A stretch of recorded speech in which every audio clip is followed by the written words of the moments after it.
Assalamualaikum dear students, I am coming again here with a topic and that topic is related to dear students comparison between linear motion and rotational motion.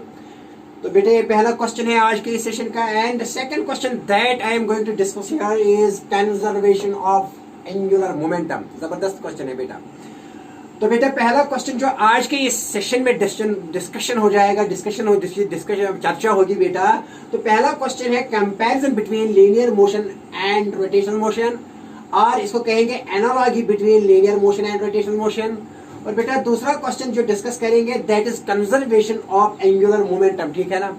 तो दूसरा question बेटा किसके बारे में होगा? Conservation of angular momentum. और last में discuss करेंगे, यहाँ अगर टाइम मिला तो डिस्कस करेंगे equilibrium of rigid bodies. These are the three questions that I am going to discuss in today's topic. Okay, very nice. तो बेटे मैं यहाँ स्टार्ट करूंगा comparison between linear motion and rotational motion, और इसको कहेंगे analogy between linear motion and rotational motion. तो start करेंगे बेटे यहाँ। तो देखिए बेटा, ओके वेरी नाइस। तो देखो मैं इस क्वेश्चन से यहाँ बेटा स्टार्ट करूंगा, ये क्वेश्चन मैं डिस्कस करूंगा, ठीक है ना। फिर बाद में ये करेंगे कंजर्वेशन ऑफ एंगुलर मोमेंटम और फिर equilibrium of rigid bodies. These three topics will be discussed there in my today's lecture. Okay very nice. तो इस बेटा आप करेंगे, देखो सीधी है। तो मैंने यहाँ लिखा, तो सबसे पहले जो यहाँ करेंगे कंपेरिजन, ठीक है ना, लीनियर मोशन और बेटा रोटेशनल मोशन में। देखो बेटा क्या है यहाँ लिखेंगे, यहाँ बेटा लिखेंगे ऐसे। देखो बेटा क्या लिखेंगे, यहाँ एक साइड में बेटा लिखेंगे, यहाँ लिखेंगे लीनियर मोशन,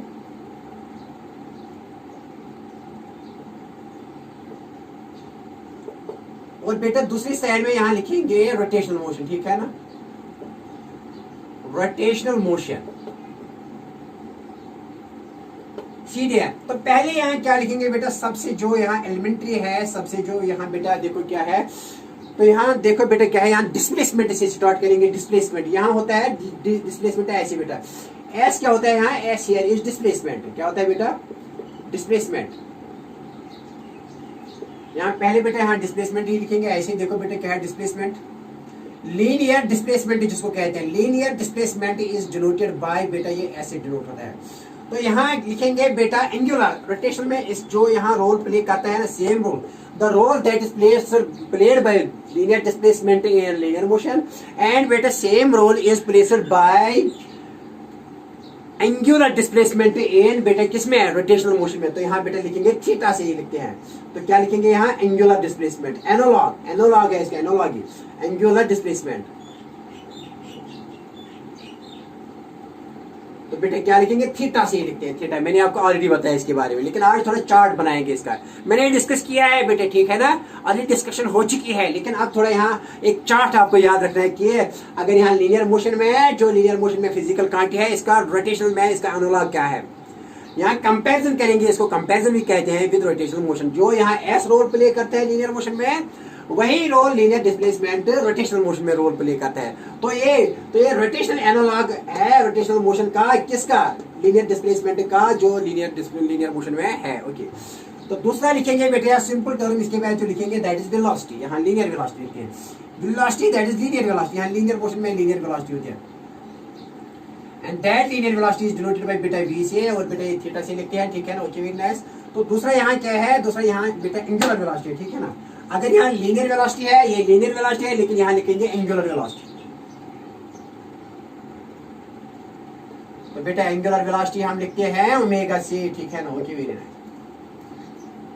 ये बात आई समझ में, ये थीटा है। और बेटा आपको पता है कि v लिखते हैं हम s बाई टी से, s बाई टी से लिखते हैं ना बेटा, s बाई टी। और ये एंगुलर वेलोसिटी लिखते हैं हम थीटा बाई टी से। किसे लिखते हैं बेटा, हम लिखते हैं एंगुलर वेलोसिटी बेटा थीटा बाई टी से, ठीक है ना। एंगुलर डिस्प्लेसमेंट बाय टाइम, ये लिखते हैं लीनियर डिस्प्लेसमेंट बाय टाइम। तो तीसरा क्या है बेटा, यहाँ तीसरा जो एनालॉग है बेटा, यहाँ एक्सेलरेशन है ना, ठीक। एक्सेलरेशन हम a लीनियर एक्सेलरेशन a से लिखते हैं, ठीक है ना। तो ये a लीनियर एक्सेलरेशन है, velocity linear velocity bye linear time. तो बेटा यहाँ एंगुलर एक्सेलरेशन लिखते हैं, क्या बेटा लिखते हैं यहाँ एंगुलर एक्सेलरेशन। रोटेशनल मोशन में इसका जो एनालॉग है, जो कंपैरिजन है इसका, वो किससे करते हैं कंपैरिजन, एंगुलर एक्सेलरेशन। बेटा ये लिखते हैं अल्फा से। किसे, तो ये अल्फा किसे बढ़ता है, अल्फा। अल्फा होता है बेटा बराबर यहाँ velocity by time, linear velocity by time, लेकिन बेटा यहाँ एंगुलर वेलोसिटी बाय टाइम, ठीक है ना। यहाँ एंगुलर वेलोसिटी बाय टाइम याद रखना, ये एंगुलर एक्सेलरेशन है, इसका रोटेशनल एनालॉग है जो लीनियर एक्सेलरेशन रोल प्ले करती है बेटा लीनियर मोशन में, वही रोल एंगुलर एक्सेलरेशन रोल करती है जो लीनियर एक्सेलरेशन है। लीनियर एक्सेलरेशन लीनियर मोशन में और एंगुलर एक्सेलरेशन एंगुलर मोशन में, ठीक है ना, रोटेशनल मोशन में। यहाँ बेटे लीनियर वेलोसिटी बाय टाइम, लेकिन यहाँ बेटे angular velocity by time. Okay, very easy. तो थर्ड बेटे यहाँ लिखेंगे चौथा। देखो बेटे मैंने आपको बताया है कि देखो बेटे क्या है, जो रोल यहाँ मैस प्ले करता है, मैस जो किसमें करता है, लीनियर मोशन में मैस m। बेटे यहाँ कौन सा मोमेंट ऑफ इनर्शिया करता है, वो रोल कौन सा क्रिएट करता है, मोमेंट ऑफ इनर्शिया। याद रखना, मोमेंट ऑफ इनर्शिया। तो बेटा मोमेंट ऑफ इनर्शिया हम आई से लिखते हैं, ठीक है ना। Okay, very nice. ये आई किसके बराबर है, एम आर स्क्वायर के बराबर। रफली यहाँ जो रोल मैस करता है लीनियर मोशन में, the role that is played by mass in linear motion, same role is played by moment of inertia in rotational motion. ये रोटेशनल एनालॉग है मैस का, ठीक है ना। Okay very nice. तो पांचवा बेटा यहाँ लिखेंगे, देखो बेटा क्या है यहाँ। Okay very nice. यहाँ मैंने आपको बताया, जो पिछला टॉपिक मैंने दे दिया था, तो यहाँ बेटा जो है ना टॉर्क, यहाँ बेटा फोर्स जो करता है, फोर्स जो रोल करता है एफ, यहाँ बेटा यहाँ करता है टॉर्क, ठीक है ना। टॉर्क जो मैंने पिछले टॉपिक में आपको बताया टॉर्क, तो ये बेटा टाउ से लिखते हैं, ठीक है ना। Okay very nice. तो मैंने बेटा ये टॉर्क लिखा था आर क्रॉस एफ के बराबर, याद है। ये टाउ लिखा था बेटा आर क्रॉस एफ के बराबर, याद है ना, पिछले क्वेश्चन में मैंने डिस्कशन की थी। तो जो रोल बेटा फोर्स किसमें करता है, लीनियर मोशन में, वही रोल बेटा टॉर्क करता है किसमें, रोटेशनल मोशन में। याद रखिए, चार्ट बहुत इंपॉर्टेंट है बेटा, बहुत इंपॉर्टेंट है, क्योंकि लीनियर मोशन से ये फिजिकल क्वांटिटीज काम आते हैं, लेकिन रोटेशनल मोशन में ये फिजिकल क्वांटिटीज ज्यादा काम आती हैं, वर्क करती हैं। ओके, तो बेटा ये लिखा आपने, अब इसके बाद ये चार्ट लिख लो बेटा प्लीज। तो यहाँ और क्वेश्चंस करेंगे, देखो बेटा क्या यहाँ लिखेंगे, इसीलिए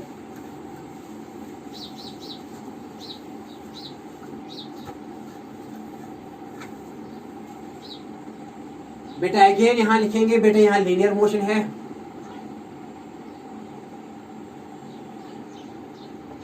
बेटा इस साइड में लिखेंगे रोटेशनल मोशन।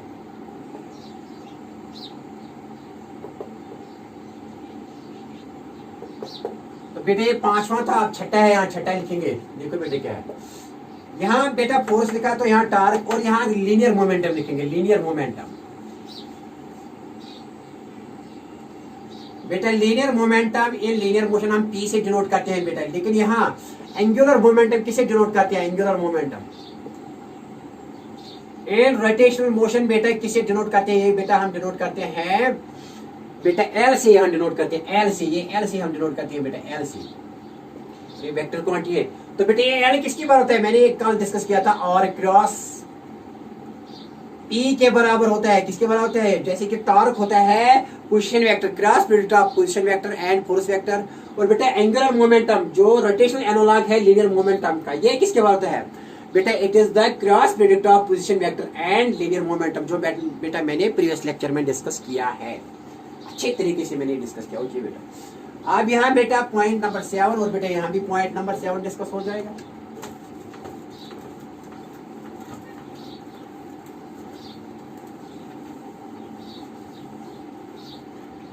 तो बेटा यहाँ लिखेंगे, देखो क्या है,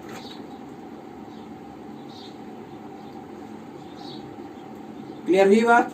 देखो इक्वेशंस ऑफ मोशन क्या है यहाँ बेटा, इक्वेशंस ऑफ मोशन यहाँ है v स्क्वायर माइनस, पहली equation v is equal to u plus a t, किसमें बेटा है, इसमें बेटा लीनियर मोशन में। यहाँ बेटा रोटेशनल मोशन में क्या लिखते हैं, v के बदले लिखते हैं angular velocity that is final, और इनिशियल लिखते हैं ओमेगा नॉट से, प्लस बेटा लिखते हैं ये लीनियर एक्सेलरेशन है, लेकिन यहाँ एंगुलर एक्सेलरेशन और alpha t. This is equation, first equation of motion in rotational motion, and this is first equation of motion in translatory motion, ठीक है ना। Okay very nice. तो बेटा आठवां ऐसे लिखेंगे, ये क्या लिखेंगे, v square minus u square, बेटा लिखते हैं 2as, लेकिन इसके बाद यहाँ बेटा इसके बदले यहाँ लिखेंगे 8, क्या लिखेंगे, v के बदले लिखते हैं यहाँ बेटा ओमेगा, यहाँ स्क्वायर है बेटा, ये माइनस ओमेगा नॉट स्क्वायर बेटा इज इक्वल टू यहाँ लिखेंगे 2, लेकिन लीनियर एक्सेलरेशन के बदले लिखेंगे एंगुलर एक्सेलरेशन, और s डिस्प्लेसमेंट के बदले लिखेंगे थीटा, ठीक है, जो मैंने डिस्कस किया है।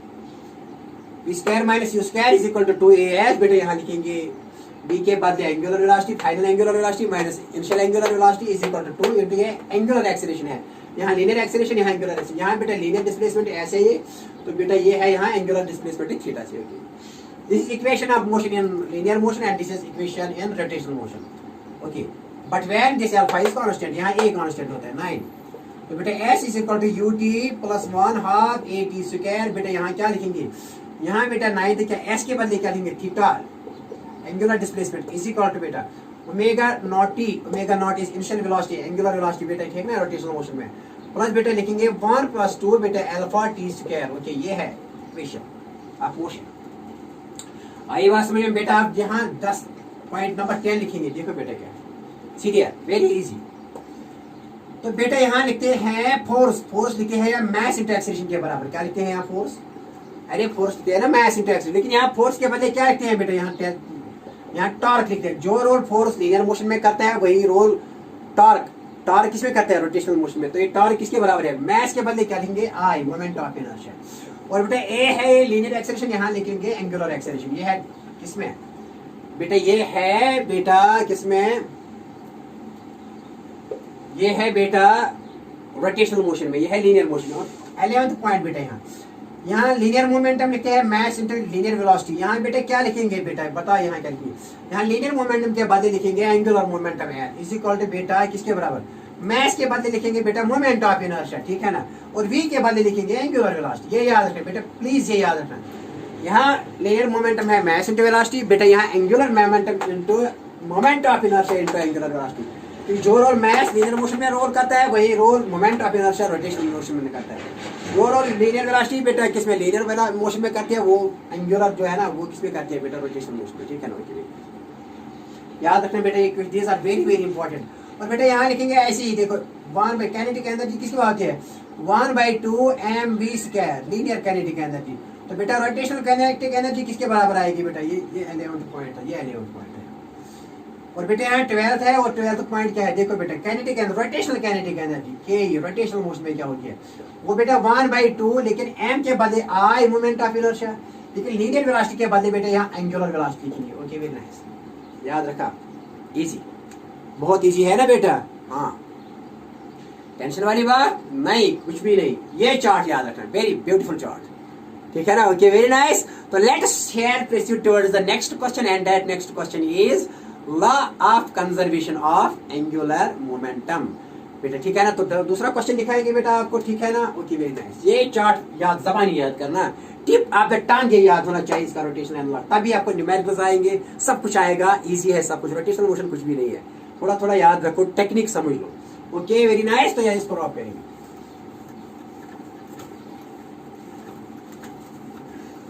ठीक है बेटा. एक और पॉइंट है यहाँ इक्वेशन. हाँ एक और पॉइंट देखो बेटा. यहाँ मैंने बेटा प्रीवियस क्वेश्चन में दिखाया था, एक प्रीवियस क्वेश्चन में एक यहाँ बेटा दिखाया था कि इक्वेशन ऑफ यहाँ Newton second law of motion क्या आया था. न्यूटन बहुत इंपॉर्टेंट है बेटा. ये बेटा ये 13th पॉइंट है. यहाँ लीनियर मोशन लिखेंगे और बेटा एक और पॉइंट लिखेंगे. एक और point linear motion and similarly others भी है ना, ऐसे ही लिखो. दूसरे क्वांटिटीज भी है लेकिन मैंने almost most of the quantities यहाँ लिखी है. हो सकता है कि कोई मैंने नहीं लिखी हो लेकिन ऐसे ही लिखना. तो लीनियर मोशन और बेटा यहाँ क्या है? Rotational motion. अब एक और पॉइंट में मुझे यहाँ बेटा याद आया. इसके बाद में यहाँ होगा बेटा law of conservation of angular momentum. एक और पॉइंट दिखाएंगे इससे पहले. देखो बेटा क्या है यहाँ बेटा सेकंड लॉ किसके होता है? फोर्स होता है बराबर rate of change of linear momentum with respect to time. क्या होता है? अरे फोर्स किसके बराबर होता है?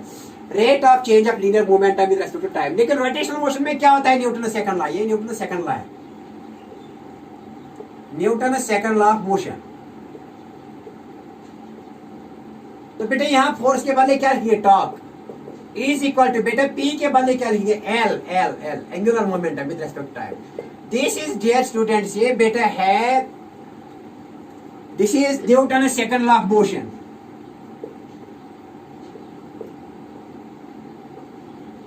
लेकिन किसमें है बेटा? In rotational motion. देखो बेटा मैं बताऊंगा कैसे इसके बराबर थोड़ा दिखाऊंगा आपको, ताकि आपको जो मैंने प्रीवियस टॉपिक दिखाया था ना, इसमें एक लास्ट क्वेश्चन आया था जो मैंने थोड़ा बेटा जल्दी बताया था, लेकिन आप दिखाएंगे थोड़ा, इसीलिए मैंने यहाँ लिखा. अदरवाइज मुझे यहाँ डायरेक्ट स्टार्ट करना था law of conservation of angular momentum, लेकिन थोड़ा इसके बारे में आपको थोड़ा बताएंगे. देखो बेटा ये कैसे इसके बराबर कैसे आता है देखो. लेकिन ये रोटेशनल मोशन में न्यूटन सेकंड लॉ है और ये किसमें है? लीनियर मोशन में. यहाँ फोर्स लेकिन यहाँ टॉर्क इसके बदले, यहाँ लीनियर मोमेंटम लेकिन यहाँ बेटा angular momentum. So rate of change of angular momentum with respect time gives torque, but rate of change of linear momentum with respect time gives force. ये लीनियर मोशन में है और बेटा ये रोटेशनल मोशन में है. अब इसको डिराइव करेंगे, इसको दिखाएंगे कैसे, थोड़ा थोड़ा आपको शांति मिल जाएगी. देखो बेटा प्रीवियस क्वेश्चन का टॉपिक है ये, थोड़ा जो मैंने बताया था आपको, लेकिन आप यहाँ थोड़ा दिखाएंगे ताकि आपकी क्लैरिटी आ जाएगी. देखो बेटा सीधी बेटा ये कैसे, how sir torque is equal to dl by dt, that is this is Newton's second law of motion, second law of rotational motion.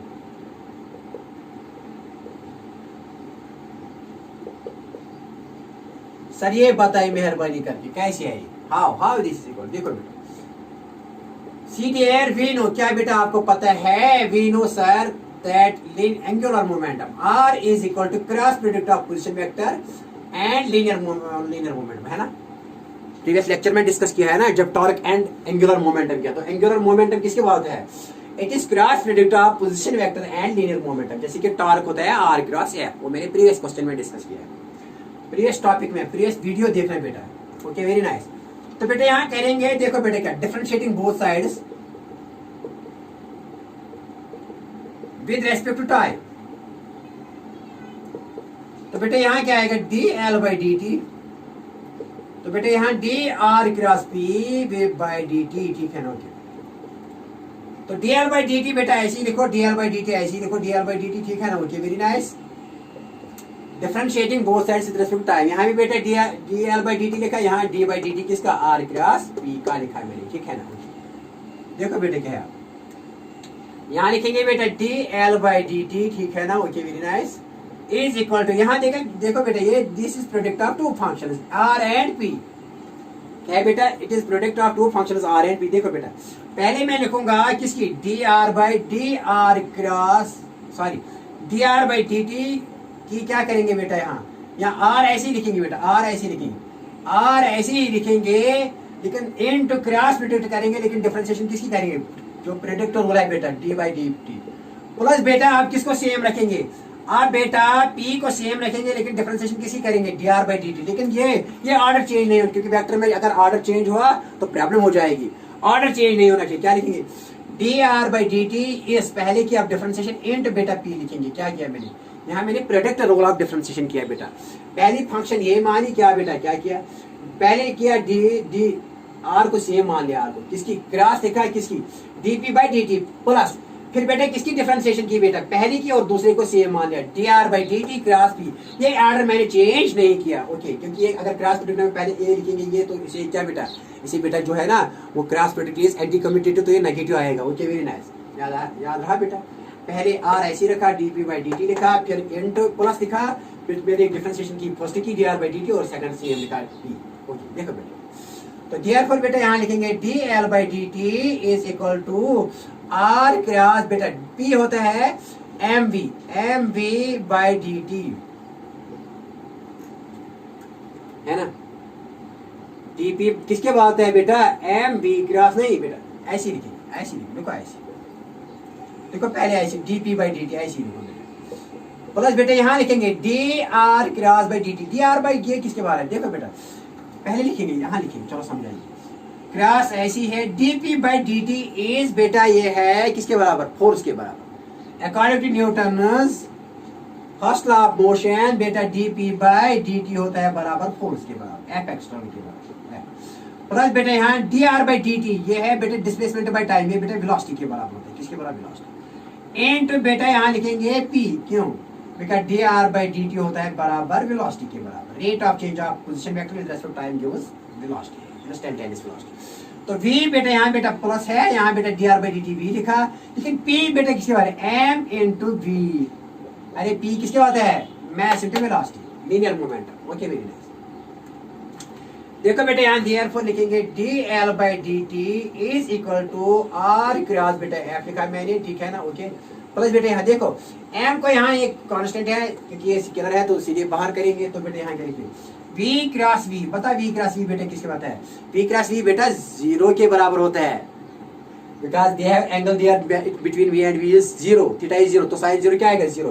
तो v क्रॉस v बेटा किसके बराबर है, v क्रॉस v यहाँ लिखेंगे बेटा v cross v is equal to 0, तो बेटा ये टर्म 0 आई, तो क्या लिखेंगे therefore बेटा dl by dt किसके बराबर लिखेंगे बेटा r क्रॉस f, और बेटा यहाँ लिखेंगे ये, यहाँ बेटा क्या लिखेंगे प्लस बेटा ये किसके बराबर है, ये टर्म आई 0 के बराबर, क्योंकि v cross v is equal to 0, तो बेटा m इंटू 0 तो 0 आया, तो dl by dt किसके r क्रॉस f के बराबर, ठीक है ओके, यहाँ लिखेंगे, ठीक है सीधी है यहाँ लिखेंगे, तो therefore बेटा यहाँ लिखेंगे क्या लिखेंगे dl by dt, dl by dt बेटा किसके बराबर आएगा यहाँ r क्रॉस f के बराबर, लेकिन बेटा आपको पता है कि r cross f but r cross f tau के बराबर होता है, but r cross f is equal to torque, ये टॉर्क के बराबर है, therefore बेटा टॉर्क किसके बराबर आएगा,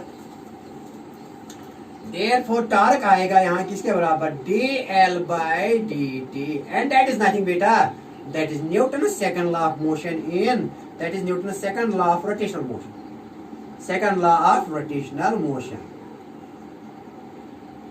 ये है ना बेटा, हो गया ना prove, okay very nice, this is Newton second law of rotational motion, okay very nice, हो गया। अब करेंगे law of conservation of linear motion, ये मैंने क्यों दिखाया, थोड़ा आपको शांति मिलने के लिए, समझ में आई बात बेटा सब कुछ, r cross dp by dt dr by dt, ये r cross dp by dt f के बराबर होता है ना, rate of change of momentum in response, तो dr by dt वेलोसिटी के बराबर है, p तो m के बराबर है बेटा, यहाँ लिखा dr by dt r cross f plus m, देखो बेटा मैंने लिखा यहाँ v क्रॉस p के बदले m ही लिखा, तो m मैंने बेटा बाहर निकाला, v क्रॉस e 0 के बराबर है, तो dr by dt होता है r क्रॉस f तो प्लस 0, तो यहाँ लिखा dr by dt r cross f, लेकिन r क्रॉस f बेटा किससे होता है टॉर्क के बराबर, ये टॉर्क के बराबर है, तो therefore टॉर्क किसके बराबर, ये टॉर्क किसके बराबर है dl by dt, and that is nothing, that is Newton's second law of motion। अब बेटा यहाँ डिस्कस करेंगे क्या बेटा लॉ ऑफ कंजर्वेशन ऑफ, क्या करेंगे law of conservation of angular momentum, मैं थोड़ा पानी पीऊंगा जल्दी पीऊंगा, okay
law serial, okay very nice, तो आप करेंगे law of conservation of angular momentum,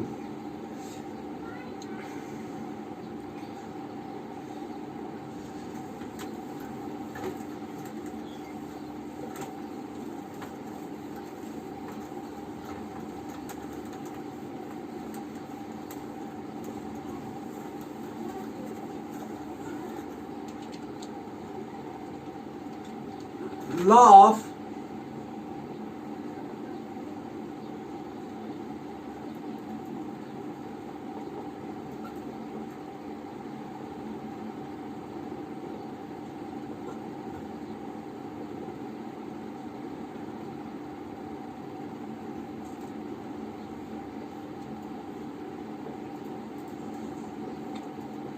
तो बेटे मैंने यहां लिखा law of conservation of angular momentum, very important topic, तो बेटा ये क्या है, it states that total angular momentum of a system of particles in an isolated system is 0, क्या कहता है, टोटल स्टेटमेंट बेटा यहां लिखेंगे,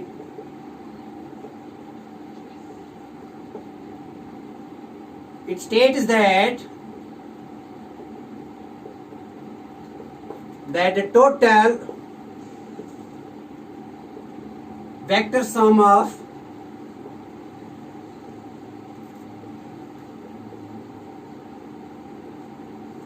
angular momentum in an isolated system remains constant.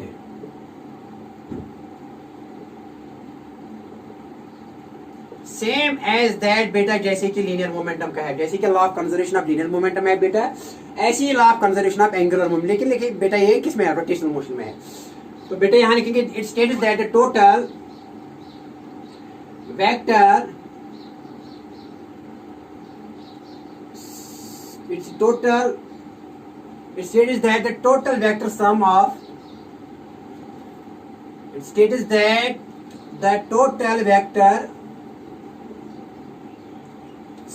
of angular momentum of individual particles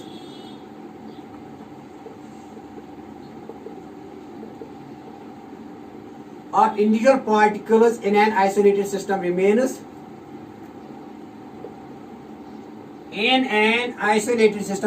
constant.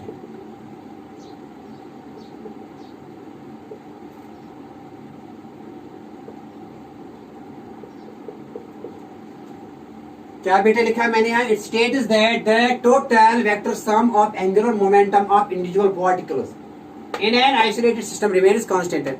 यहाँ isolated system बेटा क्या होता है, जिस पर टाउ एक्सटर्नल जीरो है, यहाँ एफ एक्सटर्नल नहीं है, यहाँ टाउ एक्सटर्नल जिस पर जीरो लगता है, that is known as isolated system in rotational motion. देखो बेटा ऐसे लिखेंगे बेटा, दैट इज मैथमेटिकली ऐसे लिखेंगे बेटा, L1 first particle, L2 plus बेटा L3 plus dash dash dash dash plus Ln is equal to constant. लेकिन किसके लिए बेटा, man system is isolated system के लिए।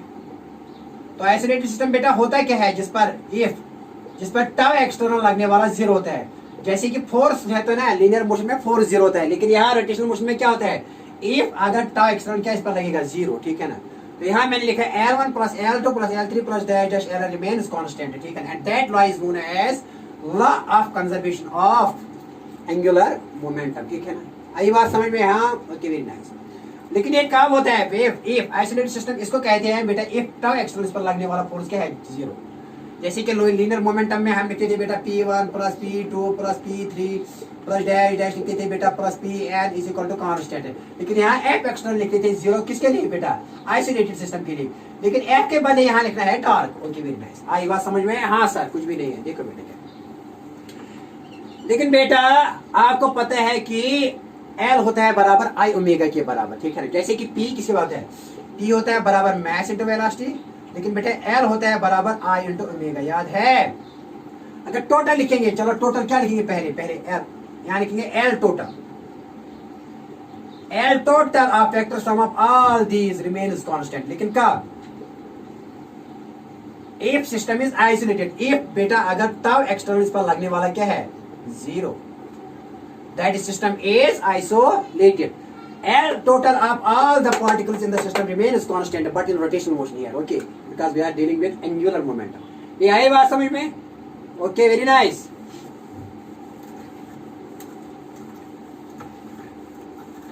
तो बेटे यहाँ क्या लिखा है मैंने, यहाँ therefore L total of the system, L total angular momentum of the system बेटा क्या रहता है, remains constant।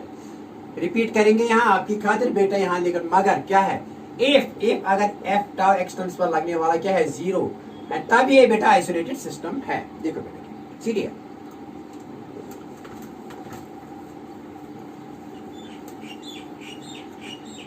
आप देखो बेटा क्या है, यहाँ देखो बेटा, थोड़ा दिखाएंगे।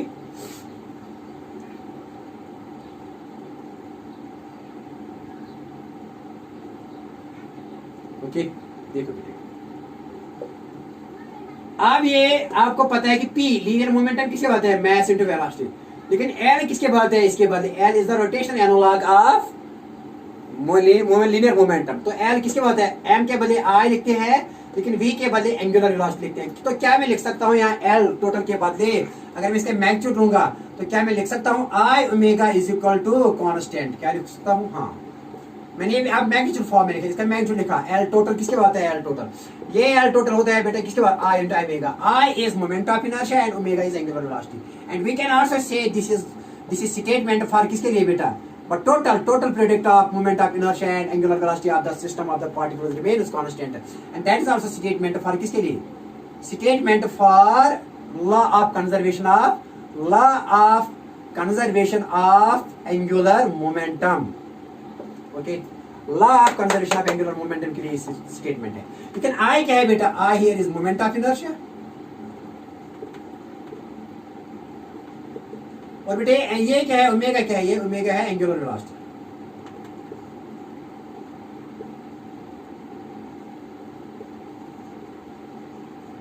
And that product of these two remains constant in an isolated system. That is also known as law of conservation of angular momentum. तो क्या लिखेंगे? अरे the product of total I and total angular velocity in an isolated system when remains constant, then this statement is known as law of conservation of angular momentum. Alternate it. ये याद रखो. ये important है सबसे. क्या? Product of I and omega remains constant. Product of I and omega remains constant. That is tau external इस वक्त क्या होगा? 0.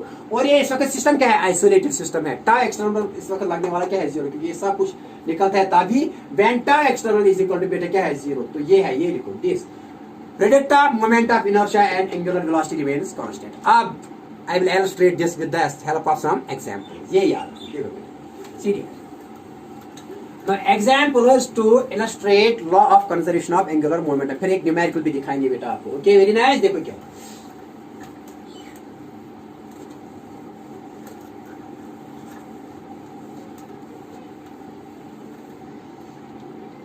एग्जाम्पल्स बेटा लिखेंगे हैं. एग्जाम्पल्स to illustrate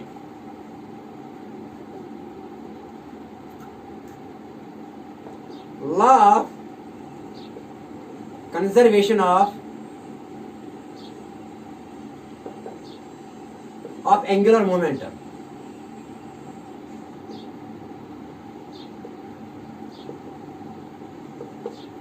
क्या बेटा लिखा मैंने यहां?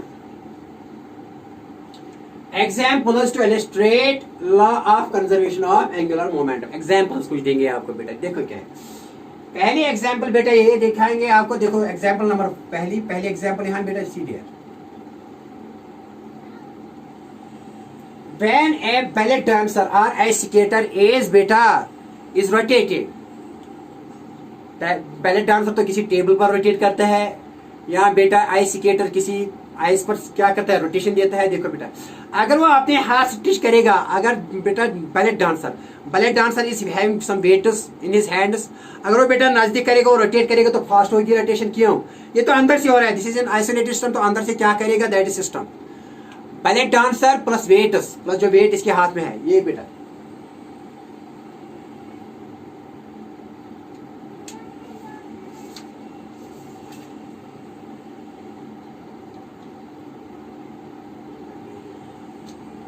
क्लियर? यहाँ बेटा ऐसे, ये मान लीजिए कि बैलेट डांसर है. ऐसे ऐसे इसके हाथ है, यहाँ इसके हाथ में वेट है.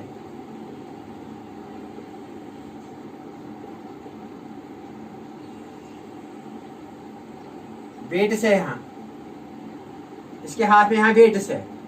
अगर ये बेटा अबाउट रोटेट करता है, ऐसे ही करता है. देखो बेटा क्या है? ये एक्सिस ऑफ रोटेशन है. यहाँ axis of rotation with angular. देखो बेटा क्या है? अगर ये बेटा क्या करेगा? ये रोटेट करेगा ना, ऐसे अगर रोटेट करेगी, ये उन्होंने रखा, अगर ऐसे कर तो रोटेशन कम हो जाए. क्यों? क्योंकि ये इंटरनली इसका एल कांस्टेंट है यहाँ. क्यों? क्योंकि बाहर से लगने वाला टाई एक्सेल पर क्या है? 0. जो ये करता है अंदर से ही करता है, ऐसे करता है, कभी ये लाता है, कभी फास्ट चलता है, कैसे. लेकिन जब ये वेट इसको ऐसे है, तो जब वेट दूर है मोमेंट ऑफ इनर्शिया ज्यादा होगा, क्योंकि आर पर डिपेंड करता है फ्रॉम एक्सिस ऑफ रोटेशन. लेकिन एंगुलर वेलोसिटी कम होगी. देखो बेटा एल किसके बाहर है? L is equal to I into omega. देखो एल क्या है बेटा? एल तो यहाँ कांस्टेंट है. तो आई इंटू ओमेगा क्या आना चाहिए बेटा? ये कांस्टेंट आना चाहिए. जब बेटा इसमें एल कांस्टेंट है.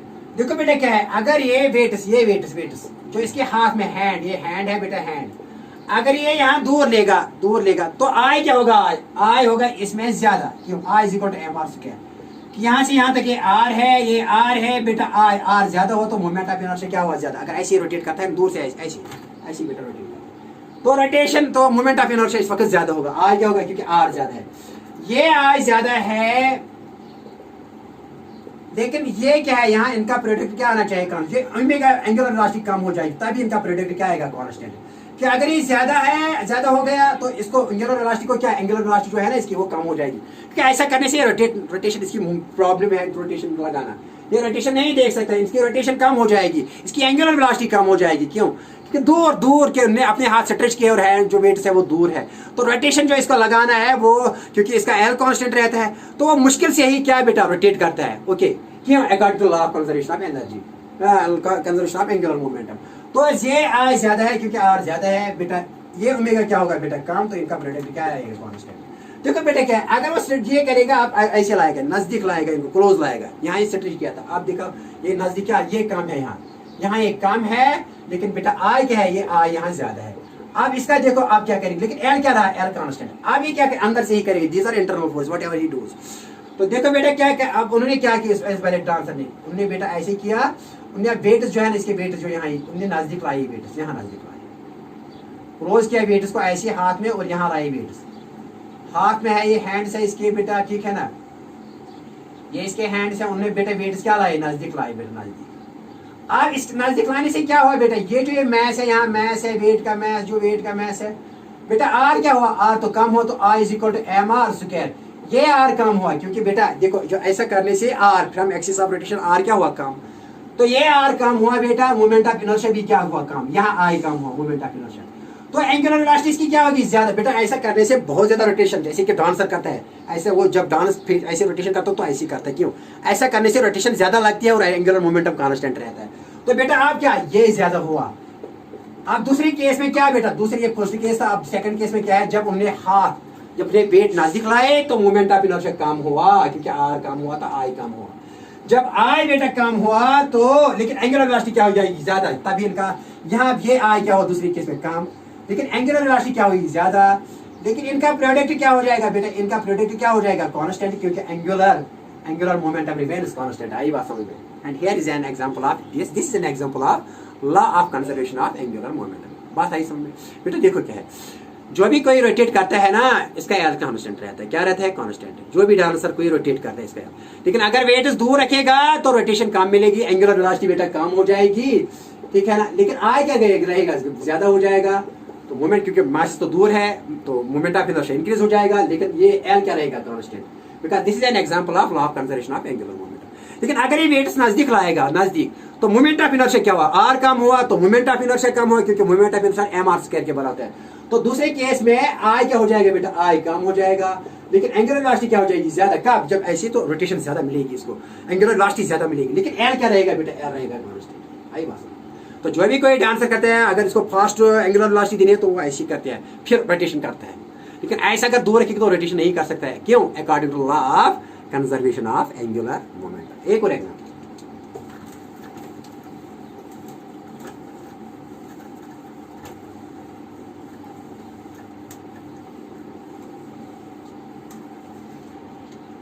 दूसरी एग्जांपल बेटा, planets, revolving of planets around the सन।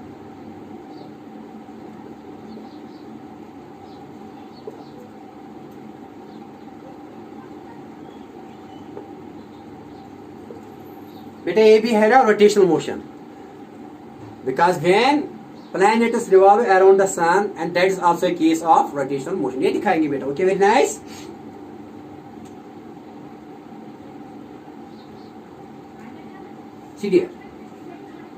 देखो बेटे ये सन है, दिस इज सन, और बेटे ये प्लैनेट है यहाँ, and that planet is revolving around the sun. ऐसे बेटा का ये बेटा प्लैनेट है, इसका मास है m, और ये सन है, ये प्लैनेट है यहाँ, planet, and this is revolving just like, मान लीजिए ऐसे रिवॉल्व। देखो बेटे इसका एल रहता है, हमेशा याद रखो, एल क्या रहेगा, कांस्टेंट, याद रखना। जो भी चाहे अर्थ बेटा रिवॉल्व करती है सन अराउंड, या मून रिवॉल्व करती है अराउंड सन, या मून रिवॉल्व करती है अराउंड अर्थ, एल हमेशा कांस्टेंट रहता है, एल हमेशा कांस्टेंट रहता है। अगर जमीन अपने रोटेशन जो है ना, रोटेशन, चलो रेवोल्यूशन की बात अब छोड़ो, रोटेशन है ना, अर्थ rotates about its own axis, for a period of 24 hours, एक दिन को कंप्लीट करने में, अर्थ को अपनी एक्सिस पर रोटेशन करने में कितना टाइम लगता है? 24 आवर्स। याद रखना, when earth is rotating about its own axis, इसको खुदा के सिवा कोई चलाने वाला नहीं है। टाउ एक्सटर्नल इस पर लगने वाला क्या है? 0। एल इसका कांस्टेंट रहता है। किसका? अरे जो भी नेचुरल सिस्टम में रिवॉल्व करता है कोई body, one body with respect to another body revolve करती है, तो एल कांस्टेंट रहता है। क्या रहता है? हमेशा एल क्या रहता है? कांस्टेंट। जो भी नेचुरल सिस्टम में when one body is revolving around another body, earth is revolving around the sun, तो L constant, angular momentum constant रहेगा। when moon is revolving around the earth, तो क्या रहेगा? L constant रहेगा। when earth is rotating about its own axis, तो moment of angular momentum क्या रहेगा? constant। these are examples of law of conservation of angular momentum। आप देखो क्या है बेटा, तो आपको पता है कि एल किसकी बात है? आई ओमेगा। तो एल क्या रहेगा बेटा? यहाँ revolving of planets around the sun, तो पहली एल मानो। एल क्या रहेगा बेटा? कांस्टेंट, क्योंकि कोई भी नेचुरल प्रोसेस जहां भी यहाँ बेटा होता है तो एल क्या है? कांस्टेंट। तो देखो आई इंटू ओमेगा, तो आई ओमेगा क्या बेटा? ये कांस्टेंट है जी ना। When planet comes close to the, यहाँ बेटा क्लोज आएगा, यहाँ क्लोज आता है, तो आर क्या हुआ? काम। जब आर काम हुआ, क्योंकि आई होता है बराबर एम आर स्क्वायर, इसका मैथ कितना है? एम। यहाँ अगर प्लेनेट है एम और बेटा ये आर स्क्वायर, यहाँ आर क्या हुआ? काम। यहाँ आर काम हुआ, तो आई भी क्या हुआ? काम। अगर आई काम हुआ तो एंगुलर वेलोसिटी यहाँ क्या? नजदीक, यहाँ नजदीक आती है सन को, यहाँ एंगुलर वेलोसिटी ज्यादा होगी। क्यों? So as to keep L constant, तो ये ज्यादा होता है, ज्यादा। ओके, तो कीप दिस एल क्या रहेगा? कांस्टेंट। याद रखना, when earth or when any planet, earth मान लीजिए, earth is a planet, when earth comes close to the sun, its moment of inertia decreases because r decreases but angular velocity increases। याद रहा, यहाँ fast चल रही है, angular velocity क्या हो रही है? increases but l remains constant। अगर अब यहाँ दूर है, यहाँ planet आ गया, यहाँ r क्या बेटा? यहाँ से यहाँ तक ये r, ये ज्यादा हुआ। जब ये बेटा ज्यादा हुआ तो i भी क्या है? i भी ज्यादा, क्योंकि m होता है m r स्क्वायर, i भी ज्यादा। जब बेटा आई ज्यादा तो एंगुलर वेलोसिटी क्या आएगी? यहाँ एंगुलर वेलोसिटी बेटा ये कम हो जाएगी। क्यों? यहाँ दूसरे केस में अगर बेटा क्या, अगर आई ज्यादा हुआ, अगर आई सेकंड केस, तो फर्स्ट केस था, सेकंड केस में अगर आई ज्यादा हुआ तो बेटा एंगुलर वेलोसिटी क्या हो जाएगी? कम। लेकिन एल क्या रहेगा? Product of this is L and that L remains बेटा, वो क्या रहेगा? कांस्टेंट, क्योंकि L is always here constant. बात आई समझ में? तो when a planet is away from the sun, its angular velocity decreases, so it moves slower. ये स्लो चलता है जब दूर जाता है, जब नजदीक तो फास्ट चलता है, बिकॉज यहाँ आई ज्यादा होता है लेकिन एंगुलर वेलोसिटी कम होती है, लेकिन एल क्या रहता है? L remains constant, because any natural process when one body revolves around another body, L remains constant। जो जब ये प्लेनेट नजदीक आता है तो फास्ट चलता है। क्यों? क्योंकि एंगुलर वेलोसिटी ज्यादा होती है, लेकिन आई क्या होता है? कम, आर कम होता है तो आई भी कम, ठीक है ना? आई एम आर का यहाँ कम, लेकिन यहाँ क्या है? आई एम आर का, यहाँ आर ज्यादा, यहाँ से यहाँ तक, तो बेटा आई क्या हुआ? ज्यादा। लेकिन एंगुलर वेलोसिटी इसकी क्या हो जाएगी? अराउंड द सन, वो कम हो जाएगी। क्यों? So as to keep L constant, ये बेटा क्या हो जाएगी? ये कम हो जाएगी। यहाँ दूसरी केस में एंगुलर वेलोसिटी कम लेकिन आई ज्यादा, यहाँ पर ये सेकंड केस है, ये तो फिर फर्स्ट केस है। फर्स्ट केस के लिए ये और सेकंड केस के लिए ये, लेकिन L remains constant. So when a planet is close to the sun, its angular speed increase, it moves faster, but when it is away from the sun, it is speed decreases. By, कोई कहेगा क्यों? According to law of conservation of angular momentum. ऐसे question आते हैं exam में, NEET में आते हैं ऐसे question. Okay, very nice, okay very nice.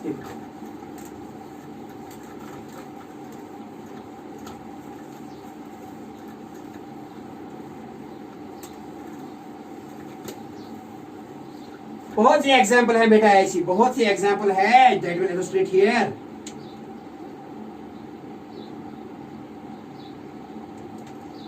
देखो वायरल विंड होती है ना, वायरल टॉर्नेडो जैसे होता है वायरल विंड। अरे जो ऐसी ना सब विंड वायरल विंड के भी होती है, जिसको हम कश्मीर में शैतान भी कहते हैं ऐसी। तो जितना बेटा ये अगर दूर दूर से होती है तो ये नेचुरल प्रोसेस है, नेचुरल प्रोसेस पर टाउ एक्सटर्नल लगने वाला 0 है, वो भी हो रहा है अंदर। टाउ एक्सटर्नल क्या है? वायरल विंड ऐसी आती है, वायरल विंड ऐसी, वायरल विंड। यहाँ एल होता है कांस्टेंट। क्यों होता है एल कांस्टेंट? क्योंकि इस पर टाउ एक्सटर्नल लग रहा है 0, no external force, any natural rotation, any natural process this, okay, tau external इस पर क्या लग रहा है 0, तो एल क्या है? कांस्टेंट। तो यहाँ लिखेंगे बेटा थर्ड, ये किसके लिए? वायरल विंड के लिए।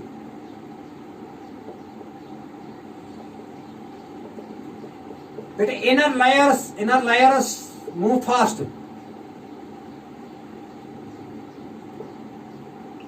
Then outer layers.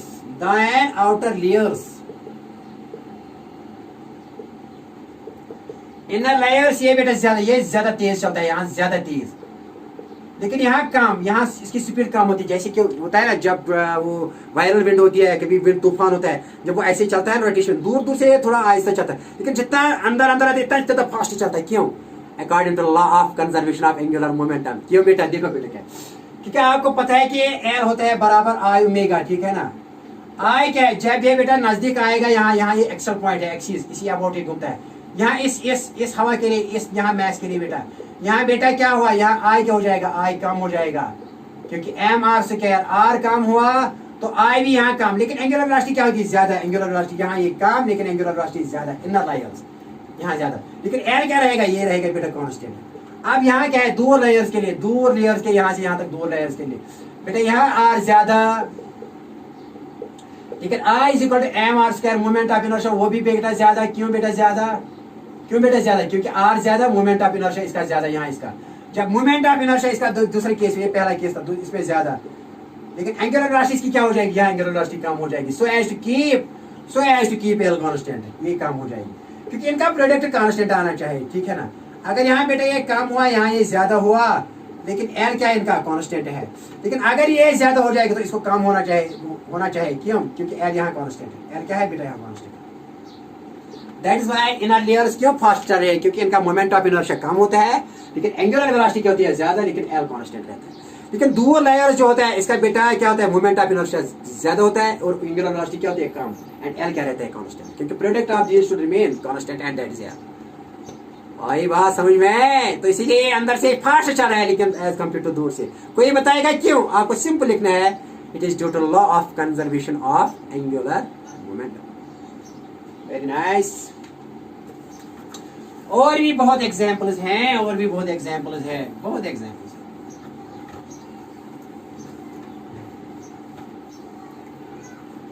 बहुत सी एग्जांपल्स हैं बेटा, यहाँ कितनी एग्जांपल्स हैं, बेशुमार।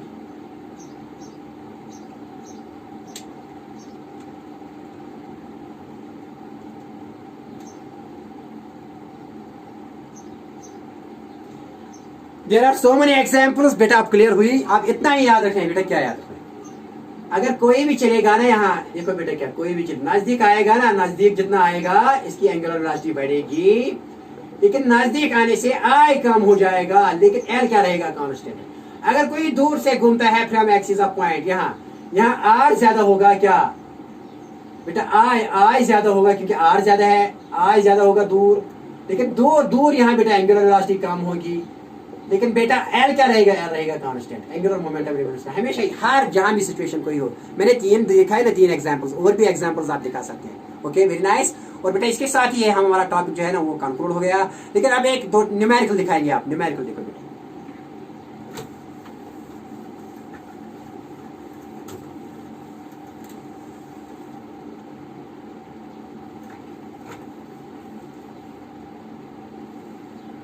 कभी बेटा देखा है ना रॉ एग। हाँ चलो एक और एग्जांपल देंगे, फिर बेटा न्यूमेरिकल दिखाएंगे। A raw egg and boiled egg, दोनों को आप रोटेशन कराएंगे, दोनों को रोटेशन करेंगे, कौन स्टॉप हो जाएगा जल्दी, कौन? पहले आप रोटेशन दे दो, फिर इसके बाद टाउ एक्सटर्नल कांस्टेंट रखो। रोटेशन तो दे दो ना, आफ्टर रोटेशन के बाद टाउ एक्सटर्नल कैसे पर रखो, कांस्टेंट। ये रॉ एग है ये फर्स्ट एग, दिस इज बेटा सेकंड एग, ठीक है ना। तो ये अच्छा एग नहीं, अच्छा अंडा नहीं बन गया ऐसे। पहला एग, दूसरा एग, एक इनमें से ये सेकंड एग है, बॉयलर है, दूसरा रॉ एग। कैसे आप इसको बेहतर पहचान सकते हो कि कौन इसमें रॉ एग है और कौन बॉयलर है? देखो बेटा, जब आप इनको रोटेशन, इसको भी घुमाओगे, रोटेट करोगे, इसको भी बेटा घुमाओगे, रोटेट करोगे, देखो बेटा क्या ये है L1 is equal to I1 omega 1 बेटा, ये L2 I2 ओमेगा 2, ठीक है ना। दूसरे के लिए देखो, L तो बेटा यहाँ कांस्टेंट रहेगा, लेकिन यहाँ क्या, जो अगर रॉ मटेरियल के लिए बेटा क्या है, रॉ मटेरियल के लिए ये दूर जाएगा, ये दूर जाएगा, क्योंकि ये लिक्विड फॉर्म में दूर जाएगा।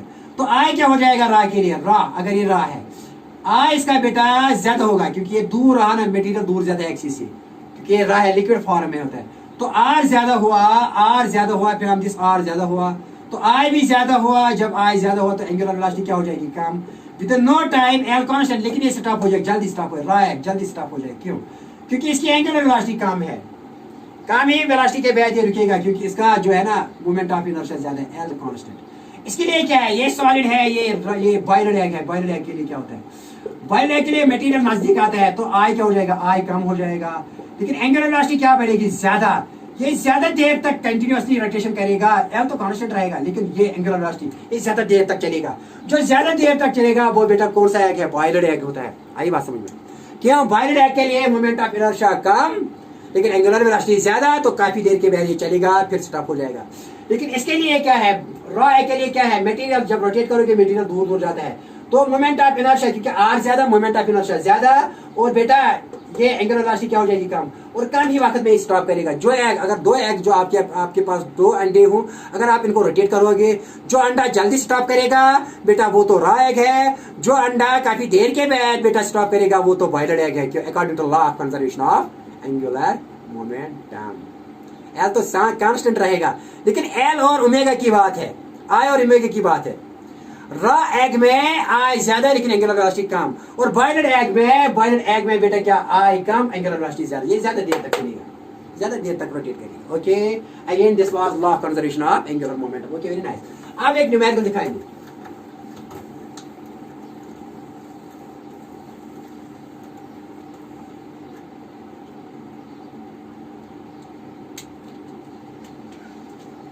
Law of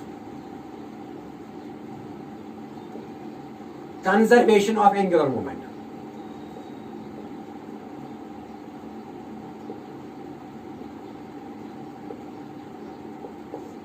Numerical.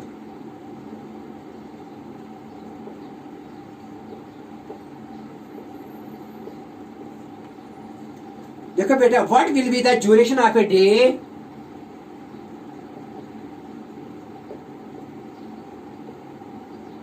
what will be the duration of a day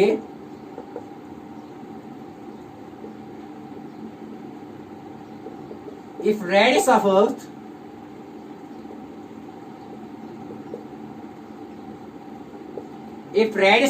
shrinks to 1/4 shrinks to 1/4 of its original of it is beta of its initial radius, initial or original radius।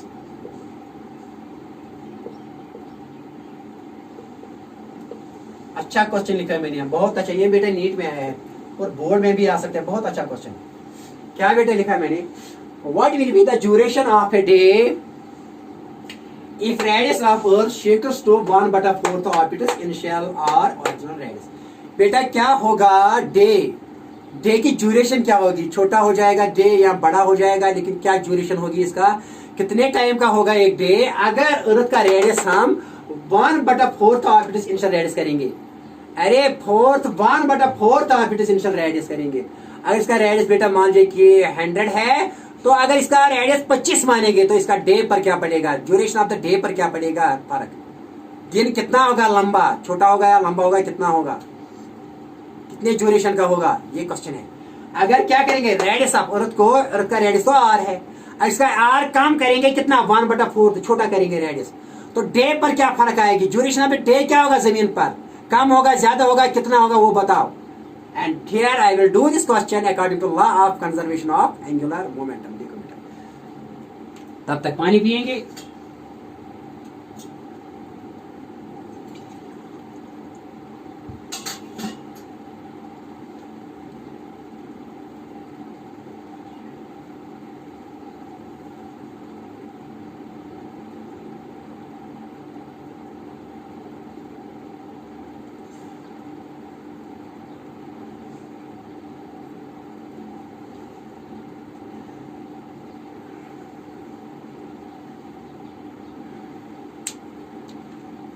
देखो बेटे क्या है इसका solution, here we have to use law of conservation of angular momentum. देखो बेटे क्या है, सीधी है, यहाँ ऑरिजिनल रेडियस क्या है? Let r1 is the r1 is initial radius of Earth,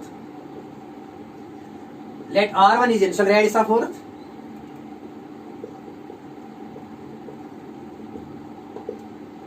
and r2 क्या है बेटा? r2 is it is final, that is shrinked radius.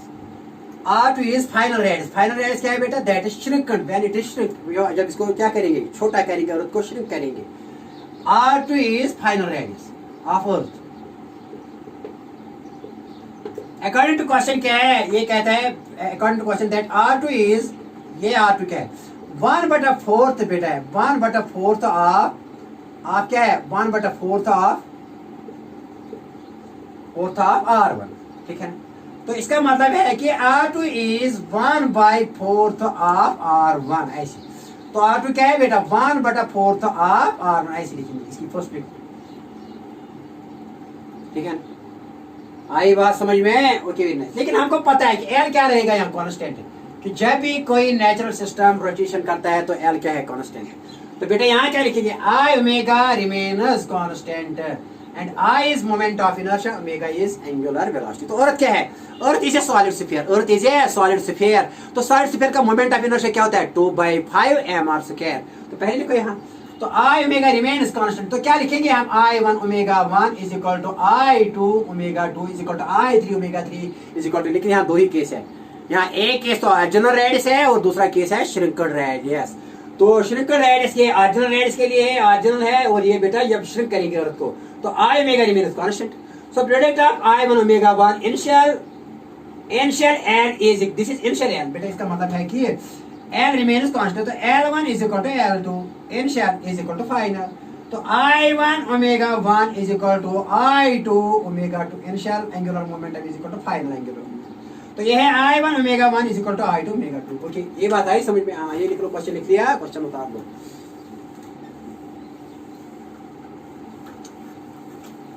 देखो बेटा क्या है, यहाँ लिखेंगे I1 omega 1 is equal to I2 omega 2, ठीक है ना? Okay, very nice. Where I1 is initial moment of inertia when Earth is in its original form, and omega 1 it is angular velocity in original form. But when radius is shrinked, then I2 is the moment of inertia in the second case when Earth is shrinked, and omega 2 is the angular velocity when Earth is shrinked by 1/4 of the radius. When radius is decreased to R2 is 1/4 of R1. Okay. देखो बेटे क्या है, अब आपको पता है कि I1 किसी बार I1 moment of inertia of a solid sphere, I of a moment of inertia of a solid sphere, किसकी बात है? solid sphere। Earth is a solid sphere। Earth क्या है बेटा? solid sphere। तो solid sphere का moment of inertia क्या होता है बेटा? 2/5 mr²। बेटा solid sphere का Earth is a solid sphere, इसका moment of inertia about diameter क्या होता है? इसका होता है, अगर m है और r इसका रेडियस है, तो moment of inertia किसका होता है? about this axis 2/5 mr²। कितना होता है? 2/5 mr²। तो यहाँ क्या लिखेंगे बेटा? I1 लिखेंगे 2/5 m, मैथ तो सेम है, मास तो सेम है ना बेटा, मैथ सेम। खाली क्या करते हैं? श्रिंक, R1 को श्रिंक करते हैं, लेकिन मैथ को कांस्टेंट है, यहाँ ये भी लिखना है, मैथ रिमेन्स कांस्टेंट है। मैथ कम डिक्रीज है, इंक्रीज नहीं, सिर्फ R को डिक्रीज करते हैं तो डेंसिटी इंक्रीज हो जाएगी। तो बेटा क्या 2/5 I1 का m1, यहाँ लिखेंगे R1², और ओमेगा 1 किसके बारे? 2π/t1। बेटा ओमेगा आपको पता है, ओमेगा होता है बराबर 2πt, तो t है t1, तो omega 1 is equal to 2π/t1 is equal to I2 के बदले क्या लिखेंगे? 2/5 बेटा, यहाँ लिखेंगे m2, सेकंड केस में R2², और ओमेगा 2 लिखेंगे 2π/t2। आई बात समझे? जबरदस्त क्वेश्चन, अरे जबरदस्त क्वेश्चन है ये बेटा। देखो क्या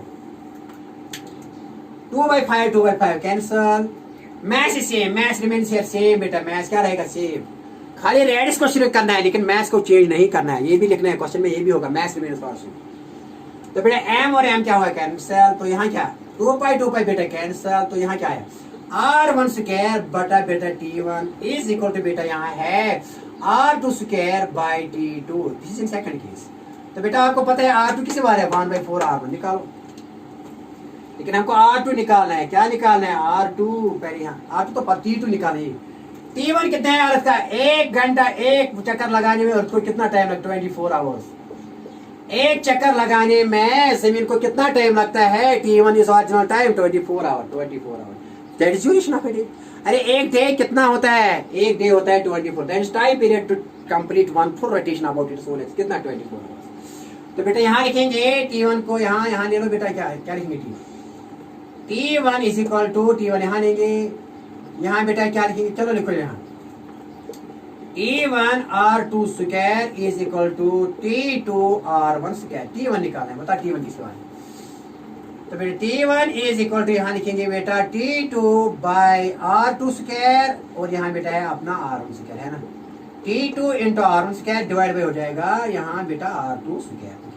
T1 किसके बाद आएगा, T2 कितना है 24 आवर, 24 आवर नहीं, अरे T2 निकालना था, T1 नहीं, T1 तो पता है हमको। क्या T2 किसके बाद है, शॉर्ट में लिखो T2 किसके बाद होगा, T1 R2 स्क्वायर डिवाइड हो जाएगा बेटा क्या R1 स्क्वायर, शॉर्ट में T2 किसके बाद है T1 R2 स्क्वायर बटा बेटा R1 square. Okay very nice, सब कुछ आप पता है, सब कुछ आपको पता है। देखो बेटा यहां दिखाएंगे T2 कितना होगा ऑब्जर्वेशन इस रोटेशन का जब, लेकिन R2 कितना है यहाँ बेटा, R2 इज 1/4 ऑफ R1, ये सब करना है। तो T1 कितना है, T1 इज 24 आवर्स इंटू बेटा R2 कितना है, R2 1/4 R1 का यहाँ बेटा स्क्वायर करेंगे क्योंकि ये स्क्वायर है यहाँ, डिवाइड में बेटा क्या है R1 स्क्वायर। ओके बेटा बता T2 किसके बारे में, T2 यहाँ बेटा आएगा 24 इंटू बेटा 1/4 R1 square is 1/4, 4 4 are 16 and यहाँ बेटा R1 स्क्वायर, डिवाइड में बेटा क्या है R1 स्क्वायर, ये R1 स्क्वायर और R1 स्क्वायर कैंसिल। तो T2 किसके बराबर आएगा बेटा, T2 आएगा बराबर 24/16, 24/16 बेटा क्या आएगा, 8 2 are 16, 8 3 are 24। तो T2 किसके बराबर आया, T2 बेटा यहाँ आया 3/2 आवर, तो 3/2 आवर किसके बराबर है, वो 1.5 आवर। तो क्या होगा सेकंड केस में, if Earth shrinks to 1/4 of its radius but mass remains constant, तो टाइम क्या होगा, एक कंप्लीट चक्कर लगाने में कितना टाइम, 1.5 आवर, तो कम टाइम लग जाएगा, कम टाइम लगेगा। 24 आवर्स के बजाय कितना लगेगा टाइम को, खाली 1.4 आवर्स, क्योंकि ये फास्ट चलेगा ना, एल रहेगा कांस्टेंट, जब बेटा श्रिंक हो जाएगा तो फास्ट चलेगा, तो टाइम तो कम लगेगा, तो कम कितना लगेगा 1.5 आवर। Okay very nice. तो इसके साथ ही हमने law of conservation of angular momentum खत्म कर दिया। अब बेटा आखिरी टॉपिक है इक्विलिब्रियम ऑफ रिजिड बॉडीज, और इसके साथ ही इस चैप्टर का अलविदा करेंगे।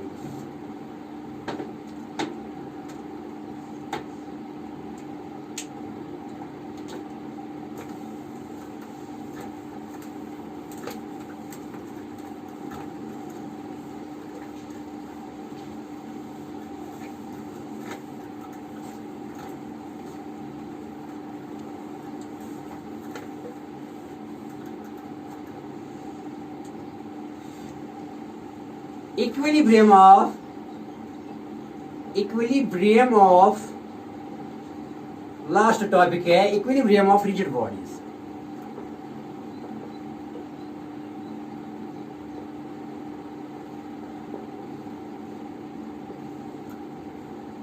तो देखो बेटे क्या है यहां, क्लियर, इन लीनियर मोशन बेटा लीनियर मोशन में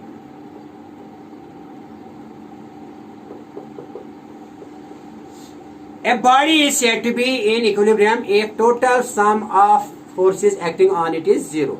If net vector sum of all the forces acting on the body is 0, then we can say the body is at rest.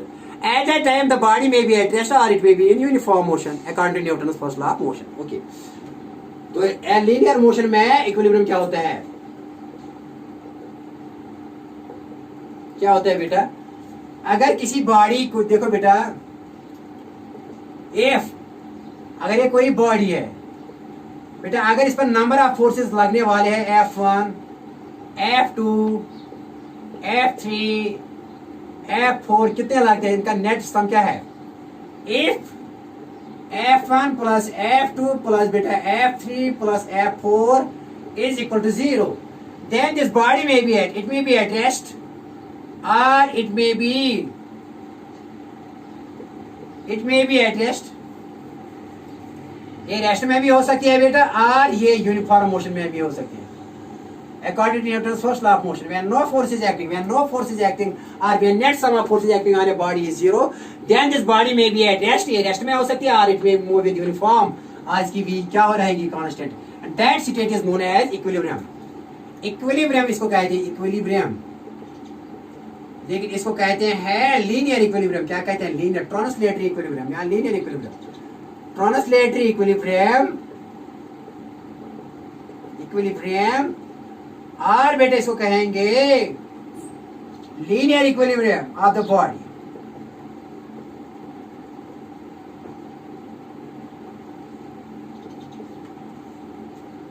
ठीक है ना? If this is zero then the body may be at, then the body may be eight,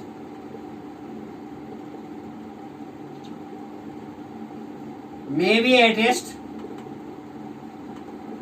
or it may move with uniform velocity। ऐसी बेटे translatory motion में है ना। अब किसमें है? रोटेशनल मोशन में क्या है? अरे जो रोल यहाँ फोर्स करता है, रोटेशन में क्या करता है? टॉर्क। वहां क्या लिखना है? टॉर्क। ठीक है ना? तो ट्रांसलेटरी मोशन में क्या, यहाँ बेटा ये तो ट्रांसलेटरी मोशन में। अब किसमें बेटा?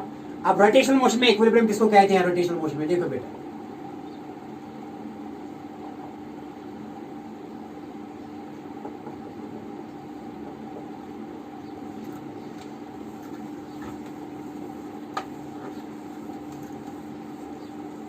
ये मैंने ऑलरेडी डिस्कस किया है एनएलएम में भी, ये एनएलएम में भी डिस्कस किया, न्यूटन्स फर्स्ट लॉ। ठीक है ना? Actually equilibrium is nothing, it is Newton's first law of motion. अब Newton's first law of motion किसमें बेटा? Newton's first law of motion किसमें? रोटेशनल मोशन में। क्या होगा?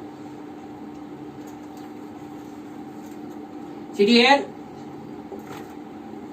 if net sum of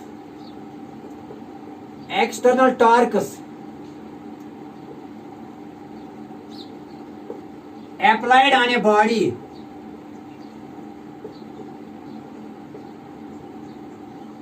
is zero, then the body is said to be in, then the body is said to be in, बेटे किसमें कहेंगे? is said to be in rotational equilibrium।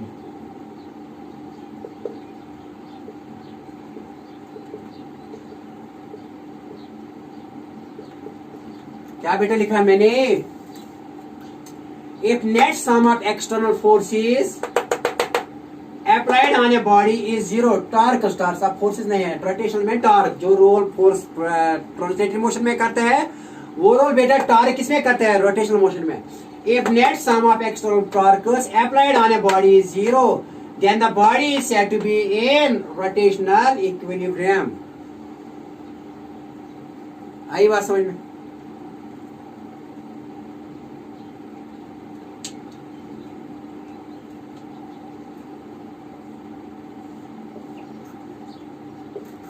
CDL okay, very nice, बात आई समझ में? हाँ,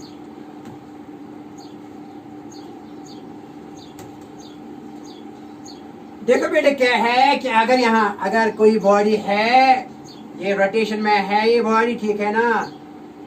अगर इस पे लगने वाले टॉर्क जो है ना, टॉर्क जिस पर टाउ 1 टाउ 2 बेटा टाउ 3 इस पर लगने वाले क्या है? एक tau 1 plus tau 2 plus tau 3 is equal to 0, then the body may be eight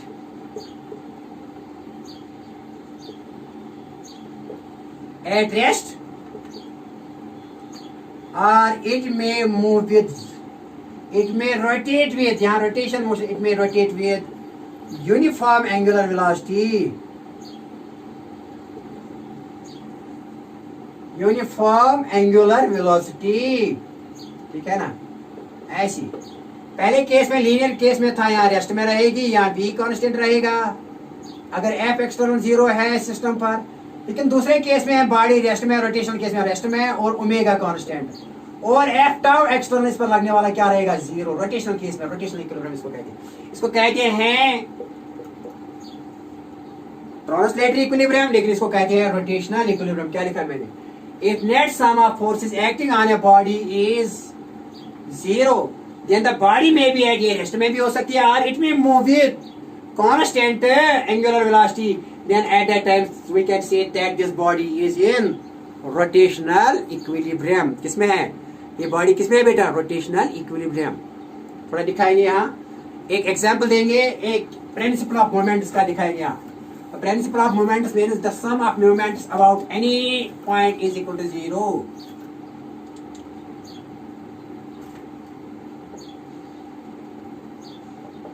for example principle of moments,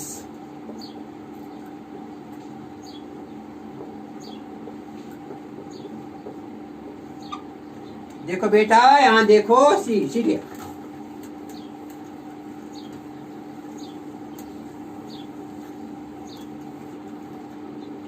सीरियर, अगर मैं बेटा यहां ऐसे, ओके वेरी नाइस,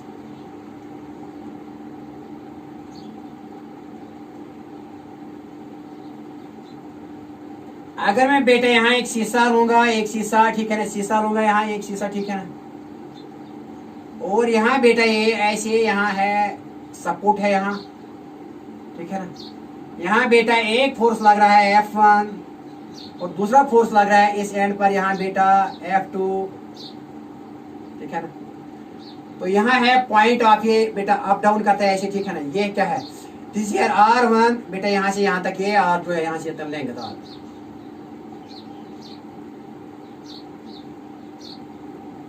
R2 है यहाँ से यहाँ तक, और यहाँ से यहाँ तक कितने हैं बेटा R1 ठीक है। यहाँ फोर्स हम लगाते हैं ठीक है ना। देखो बेटा क्या है, this will be this system will be in equilibrium, this system will be in rotational equilibrium. कब,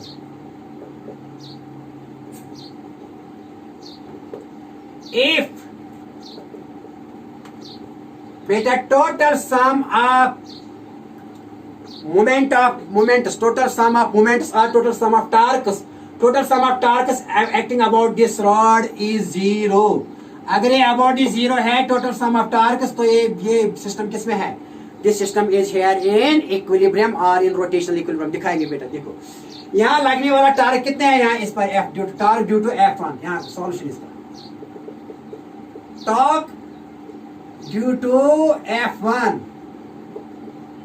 अबाउट O, क्योंकि अबाउट O नीचे और ऊपर, नीचे ऊपर जाता है अबाउट O ठीक है ना। क्या आएगा ये टावन F1, टावन आएगा that is force into force arm, यहाँ से यहाँ तक लेवल आर्म कहो या फोर्स आर्म अबाउट दिस, तो लिखेंगे बेटा R1 F1 ठीक है ना। Okay, but this here is in, अगर ये चलेगा ये तो बेटा ऐसे चलेगा, ये एंटी क्लॉकवाइज जाएगा, क्लॉकवाइज जाएगा, तो क्लॉकवाइज मोमेंटम लेना पॉजिटिव, क्या लेना पॉजिटिव। लेकिन ये क्या जाएगा, अगर ये जाएगा यहाँ, ये जाएगा यहाँ एंटी क्लॉकवाइज, अगर ये ऐसे रोटेट करेगा एंटी, तो ये है एंटी क्लॉकवाइज, ले लो बेटा नेगेटिव, बेटा क्या ले लो, एंटी क्लॉकवाइज ले लो बेटा यहाँ पॉजिटिव ठीक है ना। ओके वेरी नाइस, क्या लिखो बेटा,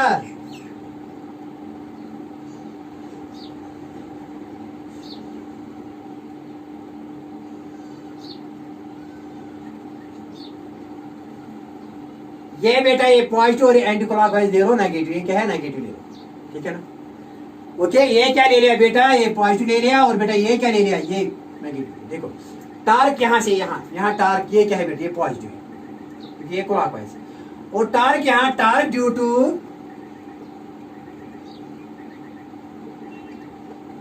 F2 क्या आएगा बेटा, टाउ 2, वो किसके बाद आएगा बेटा R2 that is perpendicular distance into F2। लेकिन बेटा ये क्या आएगा नेगेटिव, क्योंकि ये इसको यहाँ एंटी क्लॉकवाइज, तो एंटी क्लॉकवाइज क्या कन्वेंशन है, ये कन्वेंशन है भाई, कन्वेंशन। ओके, आई बात समझ में, we are very close to the answer of the question. देखो बेटा क्या चलिए, तो ये नेगेटिव है, तो यहाँ क्या लिखेंगे, टाउ 2 लिखेंगे नेगेटिव R2 F2, और बेटा ये क्या चल रहा है, ये तो बेटा क्लॉकवाइज, ये क्या, अब दिस ये नॉर्मल, यहाँ नॉर्मल लगता है, नॉर्मल ऐसे। तो what is linear moment equilibrium, देखो बेटा rotational torque due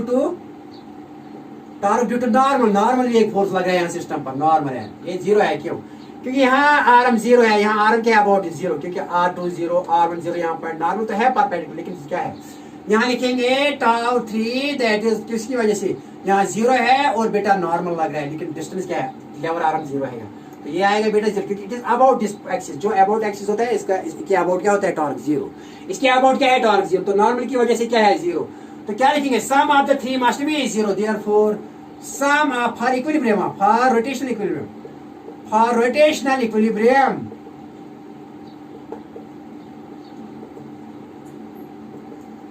tau 1 vector sum of tau 2 plus tau 3 acting on this system. This is system here. सीसा ये सीसा क्या है system must be equal to 0. तो बेटा ये तो 0 है ही. क्या लिखो यहाँ बेटा देखो बेटा ये tau 1 क्या है. tau 1 कितना है बेटा ये R1 F1 है. पॉजिटिव मान लिया कन्वेंशन. ये ड्यू टू क्या मान लिया ये नेगेटिव मान लिया क्या है R2 F2. लेकिन tau 3 क्या है बेटा यहाँ 0 इज इक्वल टू 0. ठीक है ना. Okay very nice. देखो बेटा क्या है तो यहाँ लिखेंगे R1 F1 is equal to ये यहाँ जाएगा R2 F2. ठीक है ना. क्या है बेटा यहाँ तो moment about this is equal to moment about moment of F1 about O is equal to moment of F2 about O and that is also known as इसको कहते हैं प्रिंसिपल ऑफ मोमेंट्स भी. प्रिंसिपल ऑफ मोमेंट्स इसको कहते हैं. And net sum of ये rotational equilibrium है. ये सिस्टम इस वक्त क्या है रोटेशनल इक्विलिब्रियम में क्योंकि नेट सम ऑफ टार्गेट्स क्या आ गया इस पर बेटा 0. तो यहाँ है लेफ्ट साइड मोमेंट्स आ गए किसके बराबर लेफ्ट साइड टार्गेट्स और मोमेंट्स लेफ्ट साइड टार्क लिखो और मोमेंट्स लिखो और मोमेंट्स भी इसको कहते हैं moments is equal to right side torque लिखो और मोमेंट लिखो और moment and that is also known as इसको कहते हैं principle of moments. When about a point left side moments are equal left side torques are equal to right side torques then that principle is known as also principle of moments. But here it is here लेकिन मैंने दिखाया यहाँ this is at equilibrium of here it is in rotational equilibrium. ये बेटा किसमें है rotational because sum of torques here is 0. मैंने example दिया. और बेटा इसके साथ ही आज का लेक्चर खत्म हुआ और बेटा इसके साथ ही रोटेशनल मोशन और ये खत्म हुआ. अब नेक्स्ट टॉपिक हमारा होगा इंशाल्लाह रहमान ग्रेविटेशनल मोशन. नेक्स्ट होगा हमारा बेटा ग्रेविटेशन होगा next topic. Okay very nice.